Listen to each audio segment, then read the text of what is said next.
ndabaramukije mwebwe mwese muriko muradukurikirana. Uyu n'umwanya mwiza wo gukurikirana amakuru mu Kirundi twabateguriye.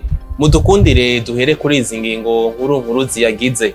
Iyandikwa ry'udushirahamwe two kuziganya no kuguranana tutanditswe ryahagaritswe ni banki nkuru y'igihugu BRB, nayo kwezi kwa gatanu kuzoherana n'iyubakwa ry'ikigo rya Stade Intwari.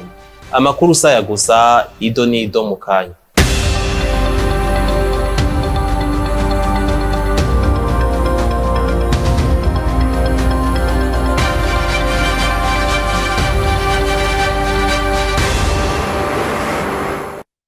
Hagiye guhinduka ibitari bike mu buryo bwo kurondera amakuru. Inyuma y'iminsi ibiri yari irangiye, abavugizi bo mu nzego za leta batandukanye hamwe n'abamenyesha amakuru bariko baraganira ku vyerekeye umwuga wabo. Ni inkuru twateguriwe na Mugisha Arlette. Inyuma y'inama yari yahuje abavugizi bo mu nzego za leta hamwe n'abamenyesha amakuru, abari bayitabiye bahungukiye byinshi mu bijanye n'umwuga wabo nk'uko bivugwa na Niyongere Donavine, umuvugizi w'ubushikiranganji bw'ubutungane.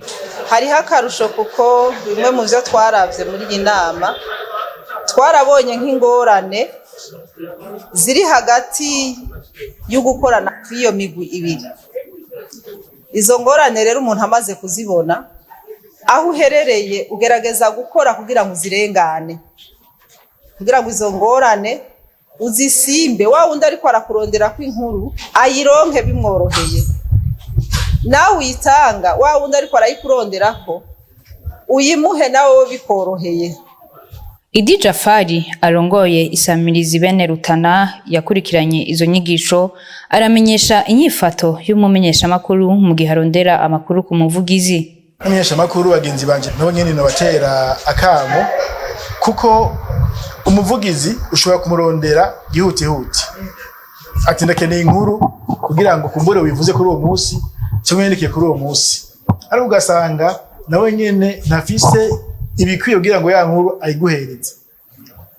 Yego me umesha amakuru inkuru yekereye ku minota ukurikira aho kubariki, ariko nta twebwe bajye bavugizi rimwe tubatahure mu gihe cya kintu atarakironka atugira ati mu ndindire tumurindire, ariko nawe nyine ntacagirayo aduha umunsi umwe kumbe umunsi ya kabiri aduhereze cya kintu.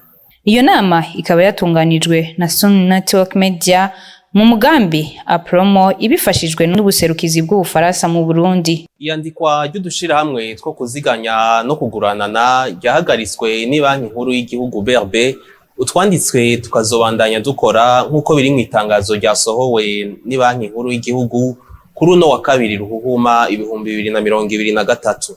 Kwirikira Prosper Ngendakumana, umuyobozi ajejwe igisata co gucungera amabanki. Ibanki ya Repubulika y'u Burundi iramenyesheje abanyagihugu bose muri rusangi na cane cane tudushira hamwe ibi bikurikira. Yandika mu banki nkuru y'igihugu y'udushira hamwe tw'abanyagihugu two kwiziganiriza no kugurana natwo mu mugwi wa 4 rirahagaritswe vy'imfata kibanza.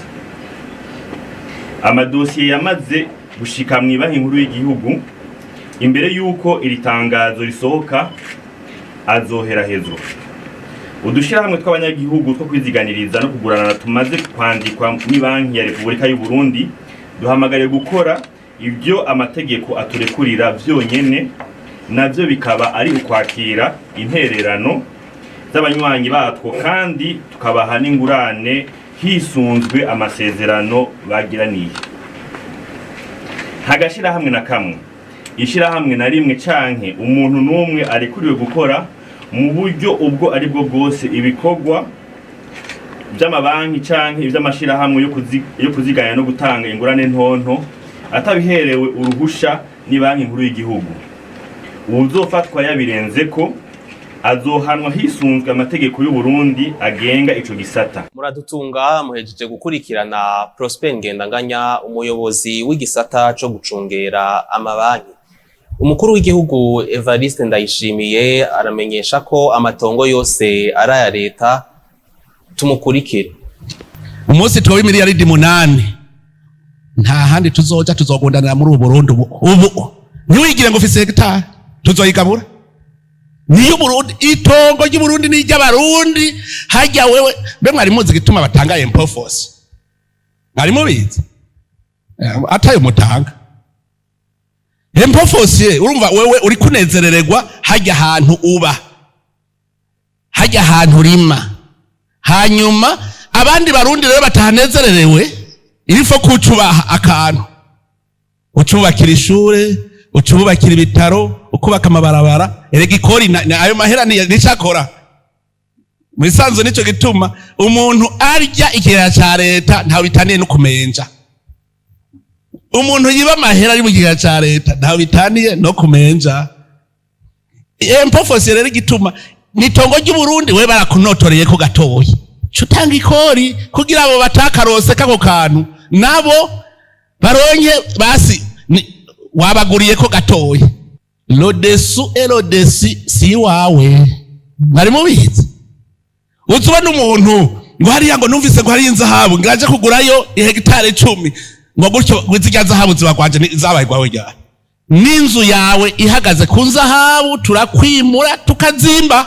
Kwezi kwa gatanu kuzoherana n'inyubakwa rya stade Intwari, aho abanonotsi bazokwirukira ibikoresho hamwe n'amatara biri mu nzira, bishikirizwa na Reverien Ndikuriyo ajejwe iyubakwa ry'ico kibuga. Inyuma y'amezi 4 aheze hatanguye ibikorwa vyo kubaka ikibuga stade Intwari. Ibikorwa bigeze kure ku buryo mu kwezi kwa gatanu kubaka mu kibuga indani bizoba vyaheze nkuko vyemezwa na Reverien Ndikuriyo arongoye ibikorwa vyo kubaka stade Intwari. Urabona yuko mu mezi 8 twihaye itariki 31 zo kwa gatanu tugejeje kure cyane, ngira indani zatwahejeje, ngira ngo kizogorana gusa ni two turabivugana n'ishyamba ry'umupira w'amaguru mu Burundi, ni gushiraho umusezero wa kijambere, mugabo umusezero ivyo kwirukirako ibyo musezero utukura umwe mwiza nyine muhora mubona. Twibaza yuko mu ndwiza tuzotumako kuko umugwi wacu w'abahinga n'abajejwe ubutunzi muri federation barakubitiye mu gihugu ca Turikiya kugira ngo bavugane ibijanye no gusakara bwugamo bukuru hariya kilometero 80 mubona no bwugamo, hanyuma no gukina mu ijoro baravugana n'abazoshiraho amatara kugira ngo iminkino zoze zikinwa mu ijoro. Mu gikorwa cyo guterera iyubakwa rya stade Intwari, urunani rw'amashira hamwe yo kuziganya no kugurana na Rime ryatanze imiliyoni 140 nkuko bivugwa na Teresfor Ndayishimiye, icegera c'urongoye inama nyobozi ya Rime. Mu minsi mike turabona yuko ibikorwa biriko bigenda neza. Ikindi rero nugushimira duhereye ku barongoye urunani rw'amashira hamwe no kuziganya no kugurana na Rime bwo rwaduteye intege rukatwegeranya kugira ngo dushobore kwegeranya uburyo kugira ngo natwe dushigikire igikorwa cy'iteka. Twarashoboye rero kwegeranya uburyo bungana n'imiliyoni 140 y'amafaranga y'amarundi. Ivyo bikaba vyavugiwe mu bikorwa vyo kwegeranya uburyo bwo kubaka stade Intwari vyabereye ku kibuga kuri uno wa gatatu Ruhuhuma umwaka wa 2023. Abanyagihugu ba muri zone Gihosha commune Ntahangwa barasaba ko boronswa amabisi ashika hafi y'ahitwa mu Gisandema kuko amabisi abashikana hafi y'isoko yo mu Gasenyi. Ni inkuru twateguriwe na Ange Negrita Irakoze. Abo n'abanyagihugu bo muri commune Ntahangwa zone Gihosha ni mu gisagara ca Bujumbura, aho bavuga ko bafise ikibazo cyo kwiyunguruza kuko baba bakuriye amabisi aho bita mu Gisandema nkuko uyu munyagihugu abivuga. Tugasaba yuko na leta bishobotse batuzanire parking ngaya amabisi ashikino kugira umunyagihugu yoroherwe mu buzima bwiwe. Kandi uyu mukenyezi aravuga ko ico kibazo gihari kuko bigoye no gushikana umuntu kwa muganga kukubura ikibunguruza. Abantu babi no ruguru mu bice vya ruguru bategereye ikaburimbi dufise ikibazo c'amabisi. Amabisi kugira ngo ushobore kuja muri ville umanuka hari epfo kwikaburimbi. Utwaye umuntu kwa muganga utegerezwa kurondera ikikunguruza kikagushitsa mu Gasenyi hanyuma ugafata bisi. Saba leta ko yodufasha kubera amabarabara yabonetse nk'iryo rya matafari urabona ko riri mu pave. Bo saba amabisi akaduga haruguru gatoya gatora abantu. Mumenya ko amabisi akatira ku isoko yo mu Gasenyi. Ni kuri iyi nkuru duciye turangiriza ko amakuru twari twabateguriye. Turabashimiye mwebwe mwese mwariko murayakurikirana. Dushimire abadufashije kuyatororokanya. Turashimiye warahagarikiye n'abari mu buhinga bw'ivyuma. Amahoro y'Imana abane nawe.